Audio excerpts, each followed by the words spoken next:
हिंदी में यूपीएससी की तैयारी से संबंधित प्रोग्राम्स को देखने के लिए सब्सक्राइब करें स्टडी IQ-IAS हिंदी। नमस्कार, बहुत बहुत स्वागत है आप सभी का स्टडी IQ-IAS हिंदी में। मेरा नाम है अतुल जैन और जैसा कि आप सभी जानते हैं, मैं आपके सामने लेके आता हूं आज के दिन की खास खबरें, इंपॉर्टेंट समाचार। तो आप सभी जानते हैं कि भारत में आजकल तो नहीं, अब तो पिछले काफी सालों से एक स्टार्टअप का कल्चर चला हुआ है कि भाई हम इस बात में बहुत गर्व करते हैं कि हमारे देश में नई कंपनियां जो बन रही हैं, पिछले कुछ वर्षों में जो बनी हैं, वो जिस तरह से व्यापार कर रही हैं, जिस तरह से उनमें बढ़ोतरी हो रही है और जिस तरह से भारत का स्टार्टअप का जो इकोसिस्टम है वो पूरी दुनिया में प्रसिद्ध हो रहा है, वो एक बहुत अच्छी चीज है।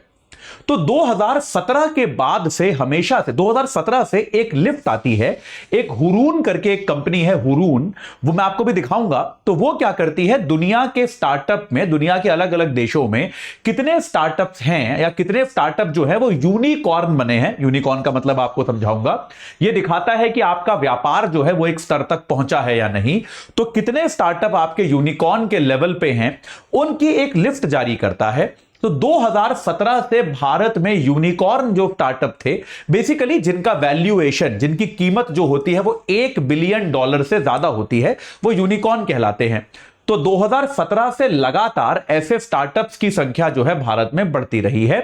पहली बार अब जो हुरून की रिपोर्ट आई है उसमें भारत में यूनिकॉर्न स्टार्टअप की संख्या में गिरावट आई है। तो यह एक इंपॉर्टेंट खबर है कि स्टार्टअप इकोसिस्टम हमारा अच्छा चल रहा है। ऐसा नहीं है कि उसमें कोई खराबी है, लेकिन तब भी एक गिरावट आपको यहां पर देखने को मिली है कि जिस तरह से हमारे भाई पिछले 7 वर्षों से यूनिकॉर्न स्टार्टअप जो थे वो बढ़ते जा रहे थे, इस साल पहली बार उनकी संख्या में एक गिरावट आपको देखने को मिली है। तो ऐसा क्या हुआ है, ये क्या आंकड़े हैं, आपसे इसके बारे में अगले 10-15 मिनट में केवल चर्चा की जाएगी। लेकिन उसके पहले याद रखिए कि 15 अप्रैल 2024, 15 तारीख जो है इस महीने की, तब हमारा क्या हो रहा है, हमारा P2I का बैच शुरू हो रहा है। तो अगर आप अब तक जुड़े नहीं है तो याद रखिए, इवनिंग बैच है, शाम को 6 बजे वाला। AJ लाइव कोड आपको लगाना है। 29,999 रुपए में आप इस बैच से जुड़ सकते हैं। 2025, 26, 27 में जो लोग एग्जाम दे रहे हैं उनके लिए ये यूजफुल है। ये आप याद रखिए। इसमें आपको डेली 3 घंटे की लाइव क्लास मिलेगी, मेंटोरशिप मिलेगी, डेली प्रैक्टिस क्वेश्चंस मिलेंगे, आपको प्री और मेंस दोनों की टेस्ट सीरीज मिलेगी। आपको जो है इसमें 18 किताबों का सेट आपके घर पहुंचेगा कुरियर से। और साथ के साथ अगर आप प्री क्वालिफाई करते हैं तो आपको मेंस की तैयारी के लिए हम दिल्ली बुलाएंगे, अपने साथ रखेंगे। आपका रहना, खाना, पढ़ना सब इसी फीस के अंतर्गत होगा। आपको कोई भी अतिरिक्त शुल्क नहीं देना होगा। आज ही AJ लाइव कोड लगाइए और इस बैच से जुड़कर अपनी तैयारी को व्यवस्थित कीजिए। चलिए अब एक बार जल्दी से हम आज के इस न्यूज पे जाते हैं। आपको मैं फाइनेंशियल एक्सप्रेस की न्यूज है, बहुत सारे समाचार पत्रों में हालांकि आई है, लेकिन क्योंकि आर्थिक खबर है तो मुझे लगा फाइनेंशियल एक्सप्रेस में आपको दिखाता हूं। यहां पर इस न्यूज पर हम इसकी चर्चा करेंगे। तो सबसे पहले तो हम यह समझते हैं कि यार ये यूनिकॉर्न किस चिड़िया का नाम है, यूनिकॉर्न होता क्या है। देखिए, यूनिकॉर्न का मतलब यह है, अगर आप स्टार्टअप्स के बारे में बात करें तो यूनिकॉर्न का मतलब यह होता है कि कोई भी ऐसा स्टार्टअप जिसकी कुल वैल्यू, कि भाई आपकी पूरी कंपनी की कुल कीमत जो है वो $1 बिलियन से ज्यादा हो जाए। याद रखिएगा, इसका मतलब यह नहीं है कि आपकी कंपनी $1 बिलियन का व्यापार या लाभ कर रही है, यह मतलब नहीं है। बिल्कुल याद रखिएगा, यूनिकॉर्न का मतलब आपको समझ में आना जरूरी है। इसको हम कहते हैं कंपनी का वैल्यूएशन, कि भाई कंपनी का जो वैल्यूएशन है ये $1 बिलियन से ज्यादा होना चाहिए। $1 बिलियन मतलब कितना हो गया, $100 करोड़। लगभग अगर मैं 82 रुपए के आसपास का डॉलर मान लूं, 83 रुपए के आसपास का, तो लगभग हम कह सकते हैं 8,300 करोड़ रुपए के आसपास अगर आपकी पूरी कंपनी की कीमत है। यह याद रखिएगा, यूनिकॉर्न का मतलब केवल वैल्यूएशन से होता है कि आपकी कंपनी ने व्यापार कितना किया, आपकी कंपनी ने लाभ कितना कमाया, उससे इसका कोई रिलेशन नहीं होता। मैंने कई बार देखा है, छात्र छात्रा ये लिख के आ जाते हैं यूनिकॉर्न कंपनी है तो उसका लाभ जो है वो $1 बिलियन होना चाहिए, या उसका टोटल जो टर्नओवर है, जितना वो व्यापार करता है साल में, जितने का प्रोडक्ट बेचता है, वो $1 बिलियन होना चाहिए। ऐसा बिल्कुल नहीं है।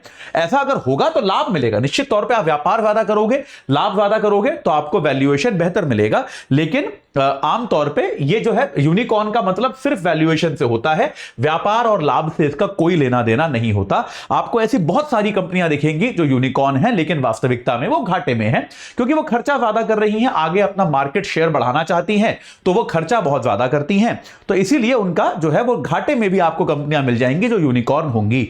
तो पहला कॉन्सेप्ट दिमाग में एकदम क्रिस्टल क्लियर रखिए कि व्यापार और लाभ $1 बिलियन नहीं है, जो कंपनी का वैल्यूएशन है, यानी कि पूरी कंपनी की वैल्यू, कि अगर आज की तारीख में आप वो पूरी कंपनी बेचने निकल जाओ तो कितने की बेच सकते हो, ये जो है ये आपका कहलाता है वैल्यूएशन। आमतौर पे ये तय कैसे होता है कि कंपनी जब इन्वेस्टमेंट लेती है, जैसे मान लीजिए कोई कंपनी है वो कहती है कि भाई मैं अपना 1% बेचना चाहता हूं और उसके लिए मेरे को इन्वेस्टमेंट चाहिए, तो इन्वेस्टर जो है वो कंपनी की वैल्यू लगाता है कि भाई 1% खरीदने के लिए मुझे कितना निवेश, कितना पैसा देना पड़ेगा। तो भाई 1% खरीदने के लिए इन्वेस्टर ने जितना पैसा दिया उसी को आप 100 गुना कर दो तो वो 100% की कीमत हो जाएगी। ऐसे कंपनी का वैल्यूएशन तय होता है, यह आपको याद रखना है, बिल्कुल स्पष्ट, इसमें कोई कंफ्यूजन मेरे किसी छात्र को नहीं होना चाहिए कि वैल्यूएशन जो है वो व्यापार या लाभ पे होता है। नहीं, वैल्यूएशन कंपनी की, माफ कीजिएगा, यूनिकॉर्न का स्टेटस जो होता है वो कंपनी के वैल्यूएशन पे तय होता है। यह आपको याद रखना पड़ेगा कि आपकी कुल कीमत कितनी है, आपका जो है पूरे व्यापार की, पूरी कंपनी की कुल कीमत कितनी है, इस पे तय होता है कि आप यूनिकॉर्न हैं या नहीं है। पहली बात जो आपको याद रखनी है वो ये है, कॉन्सेप्ट इसमें यही है। अब आइए जल्दी से देखते हैं कि भाई यहां पे पूरा मामला क्या है। तो हुआ क्या, अरे ये विज्ञापन आने लगते हैं, समाचार पत्र से पढ़ाने में यही दिक्कत होती है, विज्ञापन बहुत ज्यादा आने लगते हैं। खैर चलिए, तो भाई हुआ क्या, जो ग्लोबल यूनिकॉर्न का जो काउंट निकलता है उस काउंट में भारत में आई है पहली बार गिरावट, कि भारत के यूनिकॉर्न जो होते हैं उनमें आमतौर पे कभी भी, जैसा कि आपको मैंने बताया, एक हुरून ग्लोबल यूनिकॉर्न इंडेक्स बनता है। हुरून नाम की एक कंपनी है, हुरून रिपोर्ट होती है, वो जो है एक दुनिया भर के यूनिकॉर्न्स का इंडेक्स बनाती है। तो उसमें क्या है, यह बात स्पष्ट हुआ है कि भाई भारत जो है, जैसे 2023 में क्या हुआ था, भारत में 68 यूनिकॉर्न थे, लेकिन इस, जैसे आप देखेंगे 2021, 2019 और 20 में 21 थे, 2021 में 54 थे, 2022 और 23 में 68 यूनिकॉर्न थे। इस साल भारत में जो आप आमतौर पे आप देखेंगे ये यूनिकॉर्न की संख्या लगातार बढ़ रही है, पहले 21 थी, फिर बढ़ के 54 हुई, फिर बढ़ के 68 हुई, इस बार पहली बार ये गिर के 67 पे पहुंची है। हालांकि एक ही की गिरावट आई है, लेकिन कोई भी नया जो है, नए यूनिकॉर्न जो जुड़े हैं उनसे ज्यादा यूनिकॉर्न दरअसल इस सूची से निकल गए हैं और 67 यूनिकॉर्न भारत में इस बार पाए गए हैं। तो ये एकदम क्लियर है कि भाई यहां पर भारत में यूनिकॉर्न की संख्या में, चलिए गिरावट एक की है, लेकिन हम ये मान सकते हैं कि बढ़ोतरी ज्यादा नहीं हुई, लगभग वही स्तर हमारा रह गया है। यूनिकॉर्न की संख्या जो है वो एक नंबर से कम हमारे यहां हो गई है। ठीक है, ये बात क्लियर है। तो अब इसमें इस बात को समझिए। अच्छा, एक और बड़ी इंटरेस्टिंग चीज है कि भारतीय फाउंडर्स जो हैं, कि ऐसे लोग जो कि भारत के निवासी हैं, भारत के नागरिक भी हैं, ऐसे लोगों ने भारत के बाहर 109 यूनिकॉर्न्स को बनाया है। यानी कि ऐसा भी होता है कि भारत का व्यक्ति है लेकिन कहीं बाहर रहता है और वहां पे जाके कोई कंपनी बनाता है और वो कंपनी यूनिकॉर्न बन जाती है। कई बार ऐसा भी होता है कि व्यक्ति भारत का है, कंपनी रजिस्टर कहीं बाहर कराता है, लेकिन वास्तविकता में बिजनेस भारत में ही करता है, तो इस कारण से वो कंपनी किसी दूसरे देश की मानी जाती है। तो भारत के बाहर भारतीय फाउंडर्स ने 109 यूनिकॉर्न रजिस्टर कराए हैं, जबकि भारत के अंदर केवल 67 ही कंपनियां जो है वो यूनिकॉर्न है। ये बात क्लियर है। ठीक है, ये आपको ये बात एकदम क्लियर है कि नहीं है? तो भाई ये एक इंपॉर्टेंट चीज है। जैसे यहां पे बताते हैं इन 109 में से 95 यूनिकॉर्न जो है वो अमेरिका में बनी है, यानी कि जो भारतीय मूल के लोग अमेरिका में रह रहे हैं, 95 यूनिकॉर्न इन लोगों ने बनाई। तो आपसे कभी पूछा जाए अगर कि ब्रेन ड्रेन जो होता है, जो हमारे यहां के अच्छे पढ़े लिखे लोग अमेरिका इत्यादि चले जाते हैं या दूसरे देशों में काम करते हैं, उसका क्या नुकसान है, तो आप इसको हमेशा बता सकते हैं कि अमेरिका में 95 यूनिकॉर्न जो है वो भारतीयों ने बनाए हैं, जबकि भारत के अंदर केवल 67 यूनिकॉर्न भारतीयों ने बनाए हैं। तो ये आप बता सकते हैं कि किस तरह से, एक तरह से हमारे यहां के जो यूनिकॉर्न होने चाहिए थे वो अमेरिका में जाके बन रहे हैं, भारत में नहीं बन रहे। ये आप यहां पर बता सकते हैं। ठीक है, तो ये बात क्लियर हो गई कि नहीं हो गई? तो ये जो ठीक है, कुछ इसमें जैसे भारत के जो लोगों ने यूनिकॉर्न्स जो बनाए हैं उनमें से एल्केमी हो गया, लेस वर्क हो गया, आपका फैल्कॉन एक्स हो गया, नेट स्पोक हो गया, ये कुछ सबसे बड़े यूनिकॉर्न थे जिन्हें भारतीय को फाउंडर्स ने बनाया भारत के बाहर। ठीक है, ये बात क्लियर हो गई।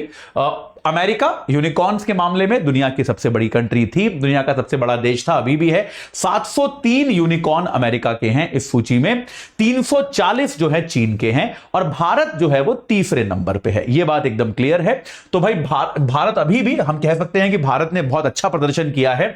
यूएस 703 यूनिकॉर्न के साथ पहले स्थान पर है, चाइना 340 यूनिकॉर्न के साथ दूसरे स्थान पर है, और भारत जो है वो बहुत दूर है, हालांकि 67 पे है, लेकिन तब भी तीसरे स्थान पर है।